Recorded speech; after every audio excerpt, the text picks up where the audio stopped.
kwa sababu hivi ninavyozungumza Wakenya wana huzuni mkubwa sana.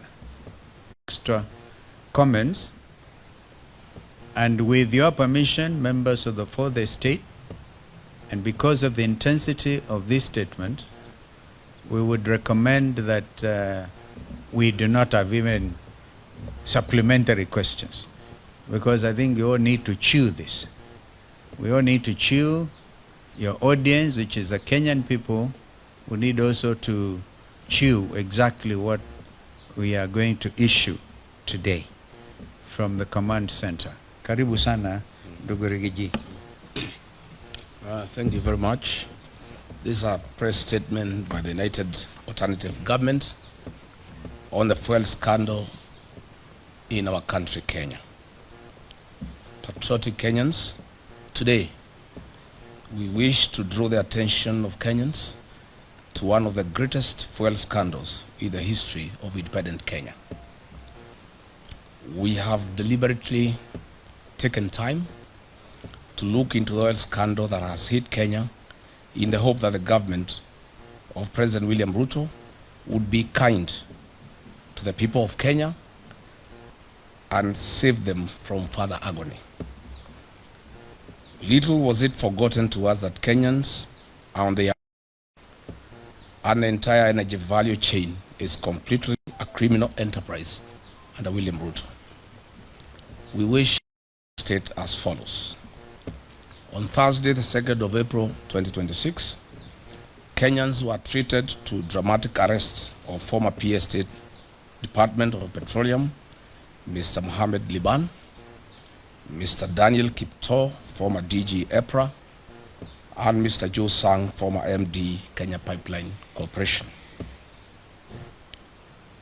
On 4th April 2026, a public statement made by William Ruto meant to hoodwink and fool the people of Kenya. He argued that oil cartels had been crushed to a halt. Further, he strongly stated as follows: that the international oil companies, IOCs, had not declared their inability to perform their obligations under contract. Yet we know that there was official communication requesting a contract review and price adjustment following the Middle East crisis. The other trio had resigned, yet they were forced to resign during the Easter weekend while still under police custody. That the three accused persons would be charged in a court of law for various offenses. The three international oil companies, IOCs, in the so-called G2G arrangements are Saudi Aramco, they supply diesel and super petrol; Abu Dhabi National Oil Company, ADNOC, they supply diesel and jet fuel; and Emirates National Oil Company, ENOC, they supply super petrol. These IOCs supply and distribute fuel through 6 hand-picked local oil marketing companies. But what was being hidden from the public was the real culprits of this scandal. The team leader of this oil scandal is William Ruto, Felix Koskei, and the abroad-based expert, the CS for Energy and Petroleum, Mr. Opio Wandayi. And a local company, which is a nominee of the international oil companies, IOCs, awarded under the so-called G2G framework. While the crisis in the Middle East brought about the conflict of the USA and Iran, William Ruto saw a big business opportunity to fleece Kenyans, as he has always done. Kenyans will recall the Brazil maize scandal of 2009 when William Ruto was the Minister for Agriculture, and he was fired by the then Prime Minister, the late Right Honorable Raila Odinga. Truly, you can't change the character of a man. In the so-called G2G arrangement, Gulf Energy, William Ruto's proxy, via a letter dated 21st March 2026, addressed with then PS State Department of Petroleum, Mr. Liban Mohammed, confirmed their inability to supply fuel and triggered a delivery default.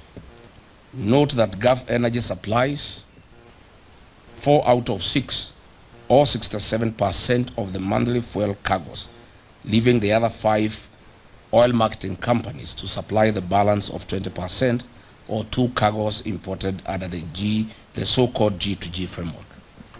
Since the IOCs in the so-called G2G framework agreement could not evacuate fuel through Strait of Hormuz and had communicated their inability to perform their contractual obligations, triggering a delivery default, the 3 government officers invoked relevant provisions of the Petroleum Importation Regulations 2023 and implemented a government directive issued by the National Security Council Committee via a letter dated 9th March 2026, reference number OP CAB 3/55A, to explore and implement strategies to diversify petroleum import sources beyond single region, reducing dependency and enhancing national energy security.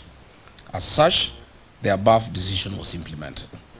On 18th March 2026, the State Department of Petroleum, a meeting of the Vessel Alignment Committee, which was chaired by one Joseph Wafula, was held to review the supply position and replenishment plan.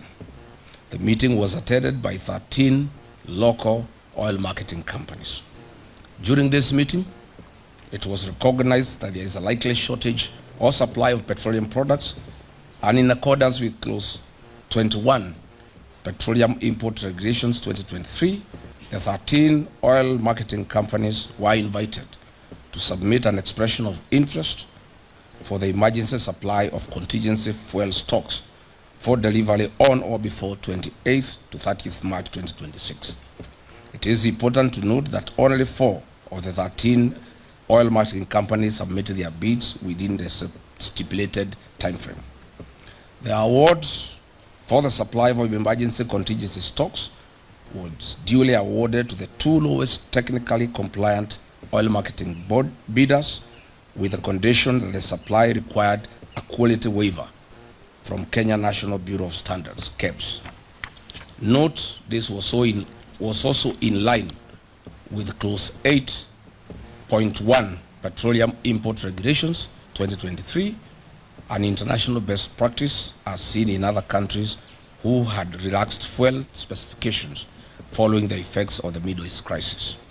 Subsequently, via the letter dated 28th March 2026, reference MITI/CS/Volume 1/Waiver Number 3, signed by Honorable Kinyanjui, CS Minister of Investment, Trade and Industry, addressed to the Honorable P.O. Wandayi, granted waiver for oxygenates, manganese, sulfur, and benzene parameters in the KSES 158/2025.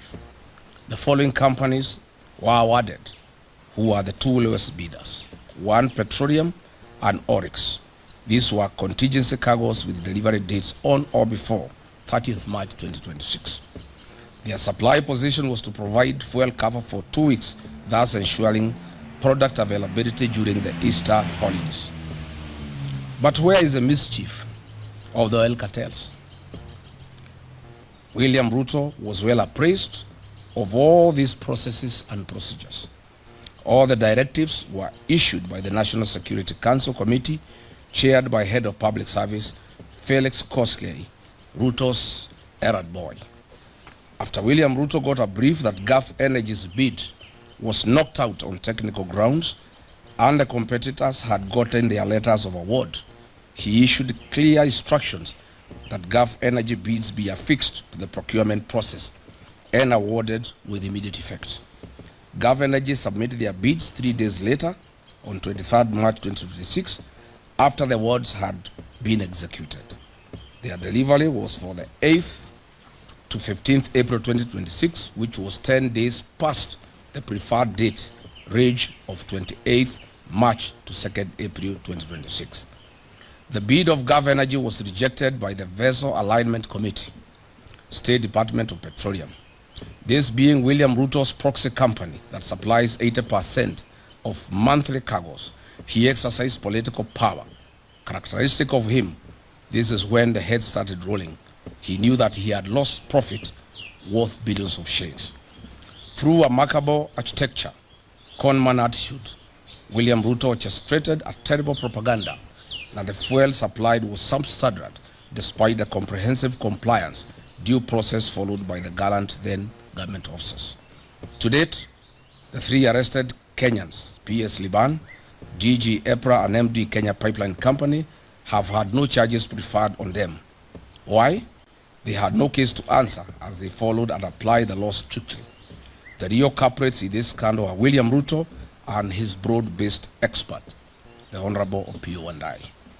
Concurrently and maliciously, on the night of 5th and 6th April 2026, as this drama was being executed, William Ruto dispatched a high-power delegation led by CS Wandayi, Acting CEO EPRA Engineer Joseph Okech, and other senior government officials together with Gulf Energy to renegotiate new pricing with the international oil companies whose nominated agent is Gulf Energy, a proxy of William Ruto. These prices were negotiated in Dubai, and if you recall, that is why Opiyo Wandayi was not available when he was summoned by Parliament, as he was negotiating these prices in Dubai to take into consideration the profit of William Ruto in the new price structure. Kenyans now have to pay for the greed and business of William Ruto, not only on the pump, but across all sectors of the economy. Yesterday night, they increased prices of super petroleum by Kenya shillings 28.69 and diesel by Kenya shillings 40.3 per litre, a historic high since Kenya's independence. You recall 2 weeks ago I announced the price increase of 40 because I had information from the team that was negotiating in Dubai on behalf of William Ruto and his people. Following the April 14, 2026 price adjustment, Mr. William Ruto will earn a profit of Kenya shillings 5 per every litre consumed by the people of Kenya, or the equivalent of 2.5 billion Kenya shillings, from the 500 million litres to be supplied for the region's consumption. Since the inception of the so-called G2G agreement, Mr. William Ruto has earned a cool 30 billion shillings in profit from the supply of petroleum products to the region. During the COVID pandemic period and the onset of the Ukraine-Russian war, the then government of the day took measures to cushion the welfare of its citizens, whereas today the William Ruto regime has taken advantage of the Middle East crisis to load their profit on the local pump price to the detriment of Kenyan citizens. We have one question to ask William Ruto. The emergency contingency stocks were procured in accordance with the Petroleum Act 2019. They were done in accordance with the Petroleum Import Regulations 2023, the Open Tender Agreement Terms and Conditions 2023, and the Kenya Bureau of Standards waiver, and the Kenya National Security Council Committee resolutions issued on 9th March 2026. What crime have these three officers committed? Therefore, then, we demand as follows. Mr. William Ruto, leave being on top of the vehicles, as you have always done to lecture the people of Kenya. You must now make hard decisions for the future. Mr. William, this is the time Kenyans are demanding that you immediately stop living your dream and utopia and face reality and put Wanjiku first. Mr. William Ruto, you must immediately direct the Speaker of the National Assembly, your sycophant, to convene a special sitting of Parliament within 7 days to address the following urgent issues, failure to which the united government shall call for national mass action. 1, to cancel the so-called government-to-government petroleum framework, as it involves hard-picked oil marketing companies that represent the William Ruto interests. In any case, the commercial frameworks between William Ruto and private international companies. We want to explain that this is not government-to-government. This is government companies in the Middle East. In normal circumstances, if it was government-to-government, these Middle East companies would be working either with NOC or with the Kenya Pipeline Company, not private companies owned by William Ruto. So there is nothing like government to government deal. It is government to William Ruto, proxies and companies. We unequivocally demand for the immediate resignation for Energy and Petroleum, Mr. Opiyo Wandayi, for the fuel scandal and lying under the oath to the National Assembly Committee. We also demand the resignation of Lee Kinyanjui for being complicit and being part of this scandal. We want to ask to suspend the implementation of the National Infrastructure Fund and use the proceeds collected from the sale of equity in Safaricom PLC and Kenya Pipeline Corporation to cushion wananchi from the adverse socio-economic effects of the April 2026 historic fuel price adjustment. On taxation relief to Kenyans, we demand the suspension of the road maintenance levy that was increased from 18 shillings to 25 shillings per every litre of fuel. We also demand the suspension of the affordable housing levy. We also demand the suspension of unwarranted NSSF deductions that are punitive and are used to finance President William Ruto's single-sourced infrastructure projects. We also demand that Parliament remove VAT on fuel products. We are saying on behalf of the people of Kenya that that is a reducible minimum. And if there is no action taken on the part of William Ruto, we shall announce further measures to the people of Kenya to force William Ruto and the National Assembly to act in the best interest of the people of Kenya. Thank you.